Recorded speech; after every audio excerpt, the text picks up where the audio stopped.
I just finished round 4 and it was a huge battle. I started with e4 and my opponent plays Caro-Kann, Sicilians, e5, and the Puck. And I figured he probably wouldn't play the Sicilian because he knows that I play the Sicilian pretty well myself. And he probably wouldn't play the Philidor because he already played at this tournament. People usually like to mix and match to try and be unpredictable. So I was expecting the Caro-Kann or maybe the Puck. And he did play the Puck. d6, d4, knight f6, knight c3, g6. Now, the Puck is not a fantastic opening objectively, but it's very good for creating an unbalanced position that you can play for the win for. So he was kind of coming at me for the win with the black pieces. And I was very happy because I wanted to beat him too. I developed knight f3, bishop g7, bishop e2. Now, the other way that I play this, and this is a very attacking setup, is you can go bishop e3, queen d2, castle queenside, and go for checkmate. But I used to play this a lot, and I'm pretty sure he would be kind of booked up expecting that.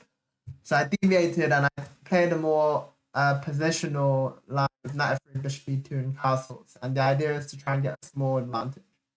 Okay, knight c6, preparing e5, d5 is the move, and then back knight b8. And this looks a bit weird, but the point is they're claiming, okay, you've overextended.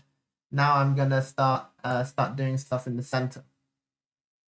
I played bishop e3, and then he played e5. And I wasn't sure how to react to this move. It's kind of like a King's Indian now, and I was considering should I take this? Because it kind of looks a little bit. It looks relatively pleasant. I was thinking I can come here, and he needs to retreat to keep the bishop. But then again, these sort of setups. I mean, the Sicilian, this pawn would be on e5 instead. And it's like got pros and cons. It means he can attack this pawn a bit more. I don't think he'd be terrible here. And I had the right judgment here, which is I can play King's Indian style and try and smash him on the queen side. Now, usually, I'm playing the black side of this. I've almost never played the white side of the King's Indian, but it means I have a relatively good understanding. And the difference is, I mean, I've got 2 moves extra, but I don't have a pawn on c4, which can be a good thing. Okay, now I started with a4. And potentially I could play knight d2 instead as well. But okay, a4, and the idea is get the pawns rolling over here.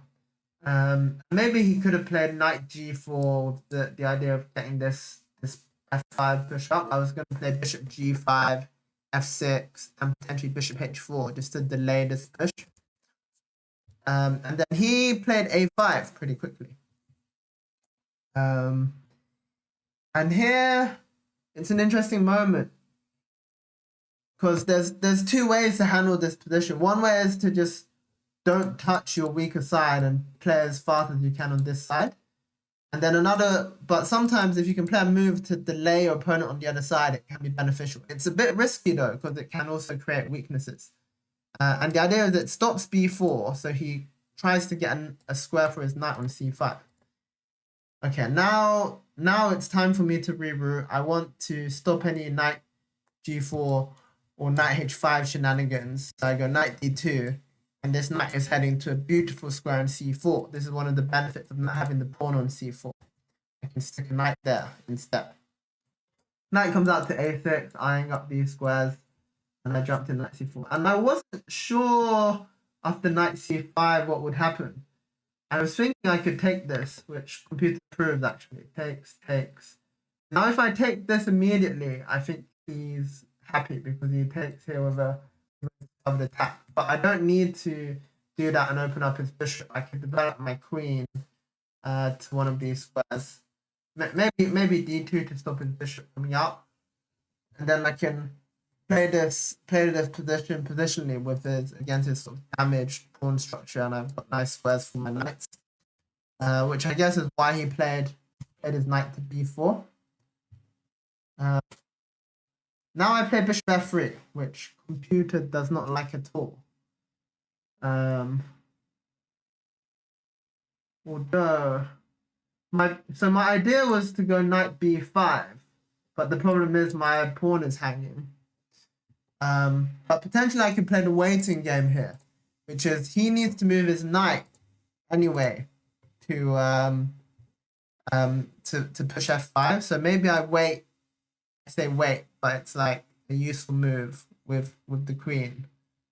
And now if he plays here, then I play knight b5. And the idea is instead of putting the bishop on f3, I can put a pawn on f3. This is the more sort of standard setup, and my queen's in a good position to play c3, b4. But in the game, I saw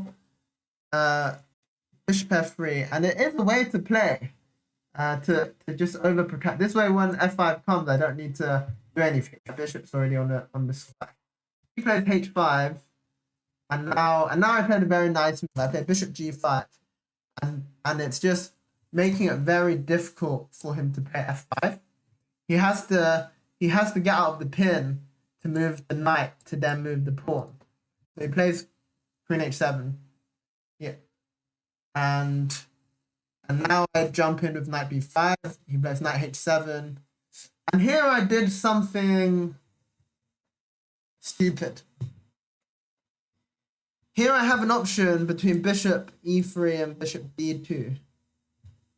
And they have some pretty big differences. Like the question is, do I want it on this diagonal or do I want it on this diagonal? And I spent a lot of time, and I realized the bishop's better on e3. It's also good on d2 because it hits the knight and it supports c3, b4. But e3 is like a better diagonal. But the downside is when he plays f5, f4, I get hit by the pawn. And I tried to work out which one to play, and I spent ages on this move. I've got 1 hour, 8 minutes. I spent, 16 minutes on this move. Man, if I had 16 minutes later in the game, I would be laughing. I should have just picked one, and because yeah, it's not one of those where one of them is winning or losing. I think I should have just used my intuition and picked one, because both of them are pretty strong. That the computer says bishop d2 is marginally better, so I'd spent 16 minutes and apparently picked the worst one. But okay, the chess.com computer, after I play bishop d2, it says it gives a very similar valuation. So here I should have just gone with my instinct and picked one. And then he retreated queen d8 to play knight g5, which is interesting because, yeah, f5 is the other move. But I guess f5, one of the awkward things he needs to deal with is I could potentially take, and he can't take with the queen. He doesn't want to take with the rook. He would have to play g-take and give up this pawn. But I wasn't sure if I would take this pawn. Yeah, this is a little bit risky. He definitely gets some counterplay here after move like knight f6 and f4. So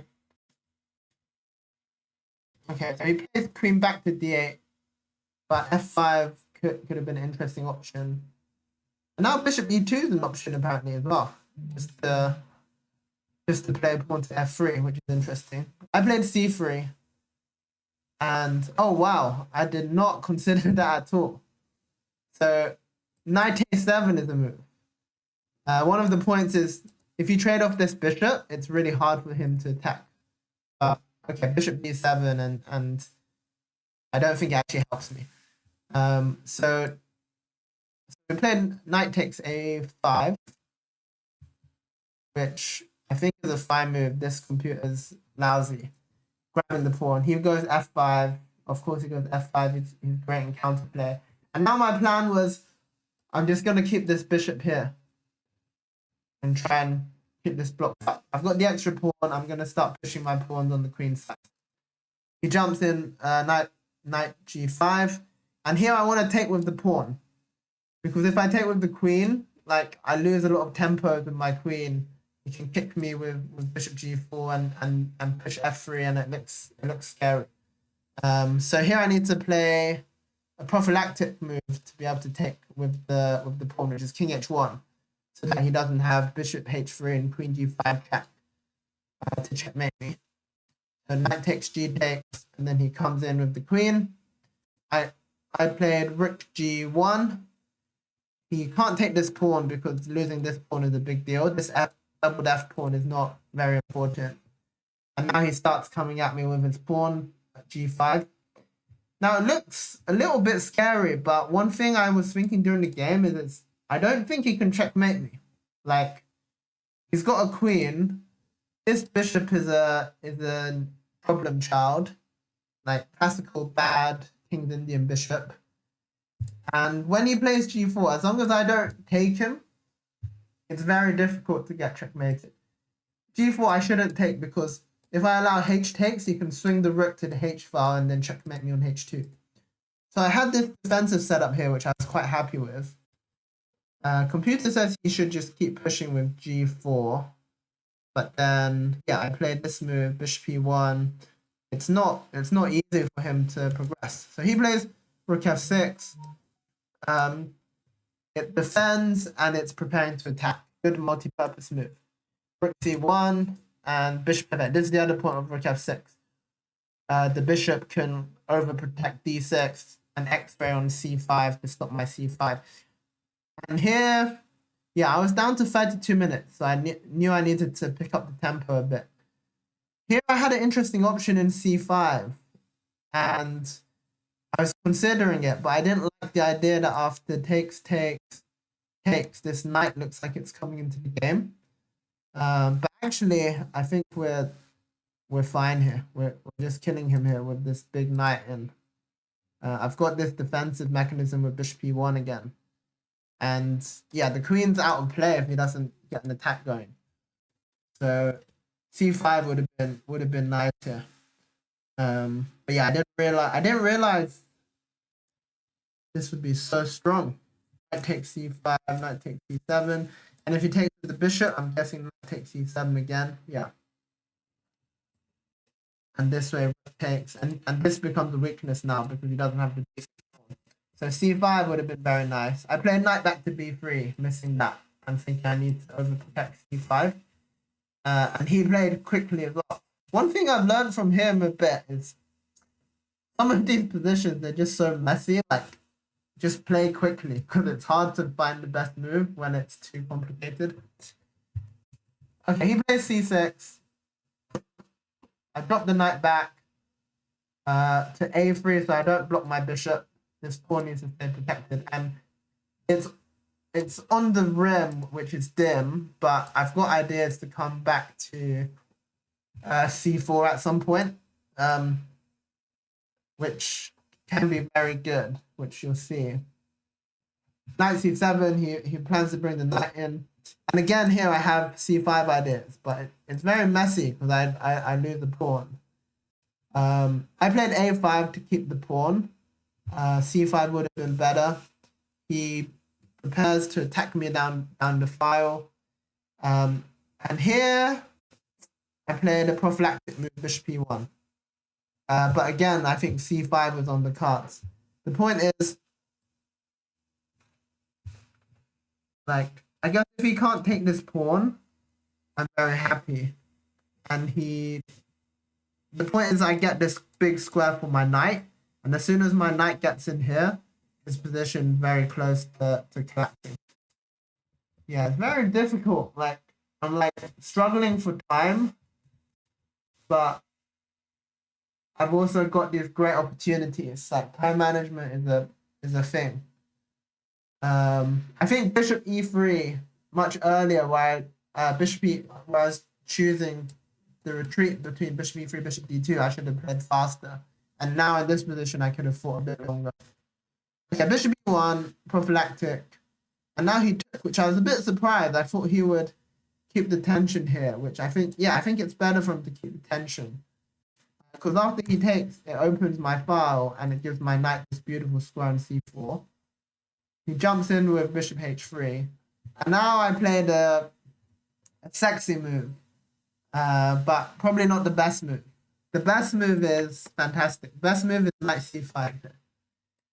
Now, if he doesn't take, like, I'm just super happy. This knight's like gonna cause chaos, right? So it takes, and the point is I take on e5, and now this knight is in, and I get this pawn as well. He has to play like rook g7.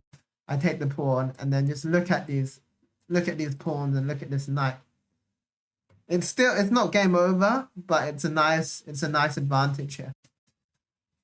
I found another move, which this is starting to look a little bit scary, which I thought was a great defensive resource. I played knight e3.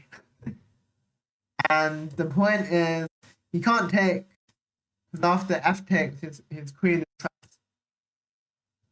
And if g4, I was planning to play knight f5, because he's blocked the bishop. And now all of a sudden, my knight is like helping with the defense. But he probably should play this anyway. I might need to reroute the knight round. And it's still a battle. He played bishop back to d7. Interestingly, I could even repeat here with knight c4. Yeah, maybe I should have done that at least, because if he comes back, like I was playing for the win here. I don't need to repeat 3 times. I can at least get 30 seconds, a minute extra on the clock from repeating with 2 moves. I guess I was worried that he doesn't necessarily need to repeat. Yeah, he could play bishop b5 here, and then I can repeat again like this. But it gives him some extra options, which I wasn't sure I wanted to allow. Okay, so knight e3, bishop d7, and I went straight in with knight f5. Just my idea to sort of get rid of this bishop attacking me. And now queen d3 to hold the pawn. He plays a good move here. He plays knight g7. If he gives up the bishop, like his attack is dead. So he kind of forces me to trade for a knight. But now this square is unprotected. Okay, so g4 is coming. So I overprotect my queen. So that after g4, my queen is protected and I can take. And here maybe he shouldn't play rush with g4. Maybe he plays like bishop g7. He can play it a bit slower now because my queen side is not crashing through. He played g4 anyway, and then I took, and we get to this endgame.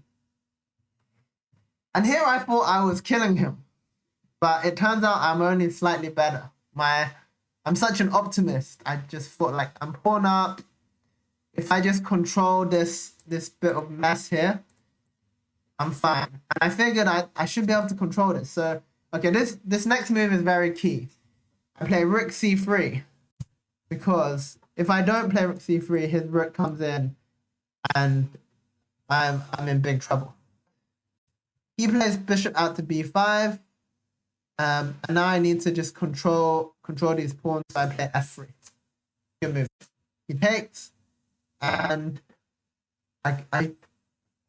my rook's already on a good square, so I want to take this back with the knight. So knight d2, I played the best move here. He comes in, and I can take with the knight. Bishop comes to e7. Yeah, and here was an interesting moment, which I messed up, actually, I just realized. I was down to 12 minutes, which didn't help. I've got the extra pawn. I needed to find a way to control the position and just not give him counterplay. I played an okay move. I played rook g2 with the idea of trying to push this bishop out. But the problem is after rook takes, king takes, it's not easy for me to push the bishop out at all. So a simple solution here is knight h4. I don't need to spend tempo with this rook. I don't even know if I properly consider this move. Like if he trades, I'm happy. Yeah, I think the reason I didn't play it is after takes. I figured he's got decent drawing chances in the opposite color bishop ending, which is true actually. But here at least I think there's, I was gonna say there's lower risk of me messing this up and losing, but this pawn is quite scary as well, you know. Like, yeah, how do I even stop the pawn? Bishop e7, rook f7 takes, f3, rook takes, king takes. Taking as a check, and then I stack my bishop for it. And this should be a draw. So, yeah, maybe knight h4 isn't such a great move. Maybe bishop f2, I think.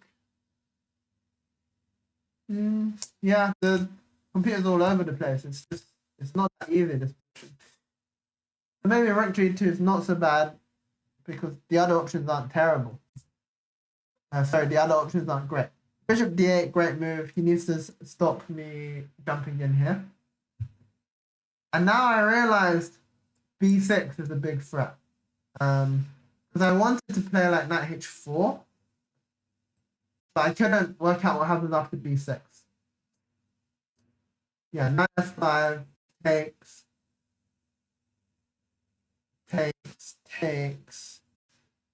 and I calculated this crazy line, which is that I get this pin to win the rook, but this pawn is queening. Somehow, I'm okay here. Takes. Okay, if he takes here, check. It's a check, and then I come back. Yeah, and then I can stack. But what happens if you play f3 check first, which is what I was worried about. King h3. Yeah, now what's going on? Check, king g4, bishop b2, and I can't win the piece, but I've got to deal with this pawn. I just saw that mess, and I was like, no, I don't wanna enter that mess, which I think was a good call. So I played bishop f2, limiting the counterplay. But now the challenge is I can't play king f2 to smoke out this really annoying bishop. This protected passed pawn and this bishop is super annoying. He played king f7, fantastic move. And here I thought he was coming over to defend this pawn. I'm going knight h4, knight h4, knight f5. And I was thinking, do I play knight g1 to kick the bishop, or do I play knight h4? Because originally I planned knight g1, but I saw that after he kind of moves back, I don't really have a great way to improve. Like, I can stick a king on f3, but now my knight's never a great piece, and I think this is really difficult to win. So I went knight h4. I completely missed his reply, bishop e7. And yeah, a little bit of panic because I didn't realize you can just come back, and now the rook's coming to g8, which is super scary. And here I had a very interesting option, which was to sacrifice a piece. I go knight f5, bishop g3. And I completely missed something here, which is that here I calculated takes and takes, but here I have a fork. So actually, he can't take me immediately. He has to play like king f6. And I gain a tempo because of this fork, which makes this super more attractive. King f2, I'm pinning, move the bishop, and then we get some very interesting endgame. I don't know, maybe he needs to play bishop d7 to keep the pawn, like this, where I've got 3 pawns for the bishop. And these pawns are pretty scary. But with correct play, it should be a draw. Yeah, but I think practically that would have been the right thing to do, because with 3 minutes 33, like you'll see, like the move that I picked, other than objectively being questionable, it just leads to chaos. Now he should have played rook g8 check here, pushing my king to the edge, and taking here and pushing the pawn. And actually, no, he shouldn't rush pushing the pawn because I've got rook c7. He can make this move, king g6. And the point is king comes to h5. and then he pushes the pawn. But yeah, very very interesting endgame. He didn't play that. He missed that. He played bishop g5, which gave me an opportunity to play knight f5, which I did not take. And I was super scared of, is it f3 or rook g8 first? Rook g8, check, king comes out, and now I need to hide in the corner. And apparently I'm alright here. Yeah, this looks scary, but I'm just holding it together. Apparently I can even grab another pawn. Here practically probably h4 to trade this off. The other move I was scared of was f3. So here and this bishop sneaking in. But here I have this sacrifice. Beautiful sacrifice to get rid of all that mess. And now my knight's great, my bishop's good, my king's active, I've got these strong pawns and an extra pawn here as well. And I should actually be able to win this position. So yeah, knight f5 was the way to go. I couldn't decide with 2 minutes. And I played rook c7 check, which is oopsie daisy. Give me a moment, guys.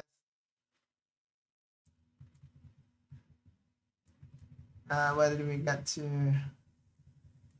Bishop g5, rook c7 check. But I'm still got an advantage here after king f6. But I guess the problem is I need to find the move knight f5. But I just didn't think I could play it because it looks like my knight's leaving the defense and he's coming to checkmate me. Yeah, this is where that 15 minutes spent on bishop d2 versus bishop e3 would have been super useful. I went back with knight f3. The idea to defend like this by sticking the knight on g4, which is still pretty decent. And then he plays bishop d3. And now he's looking to mop up these pawns. And I need to decide here, do I go for this pawn or do I go for the pawn on b7? I went for the b7 one. Both are playable. I had the logic of I just want to be able to have these connected plus pawns. He played rook c8. And here with 39 seconds, I did not find the only move to save the position. And it's a fantastic move. I need to play bishop c5. The point is, if he takes, I take on e5 and fork this with a good position, which apparently he can still draw. Yeah, after king h5, I can repeat, but I can go for even more with rook d7. Takes, check, takes. Yeah, and we end up in some complex ending where I can't take the pawn because I'm getting checkmated. But I've got check, rook c6, and I can try and win this, but he should be able to hold with accurate play. What an endgame. Yeah, but in this position, I played bishop e3, which is the move that I had planned, and it looks like it's holding everything together. I'm finally trading off a bishop. He can't not trade because my knight comes back to f2. But I just completely miss his reply with no time, which is he plays rook c2, great move. And he just completely screws me over on the light square with check and bishop takes e4. Like I can't stop him, and it's game over here. I took, and here he needs to find the move. Because if he plays king takes, which is what I planned, knight drops back to f2, and now I've got this blockade, and I'm holding it together. I'm actually probably going to win this. Then he plays rook g2 check, and just takes on e4. He doesn't even need to take the bishop, and I can't stop f2. Yeah, pain. I move the bishop back, and he just takes the knight. because I can't take it because f2, f1 makes a queen. And here I just try and hold on by blockading and giving up, but it's no use. Like the bishop's too strong. Like I give it a go, but nothing can be done. He just comes to checkmate me. So yeah, tough game, tough game. I definitely played better than like the round 3 game, but it's a very painful loss. I had many opportunities, and I have a lot to learn. I think my biggest takeaway is time management and just in those sort of decision moments where bishop b3, bishop d2, and it's very similar. They look similar. It's probably not the difference between a win and a loss, and it's just too complicated. I just need to trust my instinct and pick a move. Because if I had that 15 minutes in this endgame, like the result would be very, very different. But yeah, tough loss. Tomorrow is a double round day, so I'm gonna absorb and forget this game and reset for tomorrow. Thanks for watching. I'll see you in the next one.